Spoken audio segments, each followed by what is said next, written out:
I'm a baby boomer. I was born just after the war. We've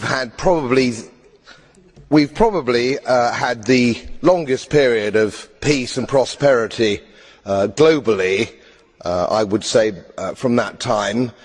I've put a little bit of modest money away so I can hand something down to my family when I pass on, largely because I've never spent more money than I've earned, and I've been prudent, and I've worked moderately hard. Now, it always seems to me as a complete surprise to politicians how countries get in debt. Let me explain, because I don't think you really understand it. It's because politicians consistently spend more money than they raise in taxation, more money than they can possibly raise in taxation, most of which, in point of fact, they actually waste.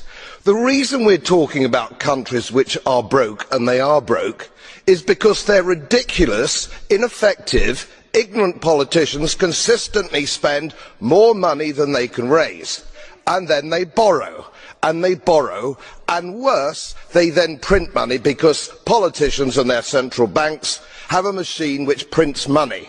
You do that as a private citizen and it's a criminal offence. You would go to prison for doing that, and politicians and their central banks do it all the time.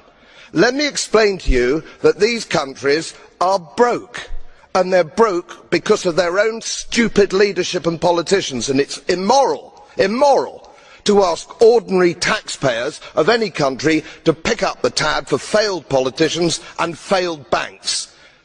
They are defaulted, they're broke. For God's sake, let's all of us admit it.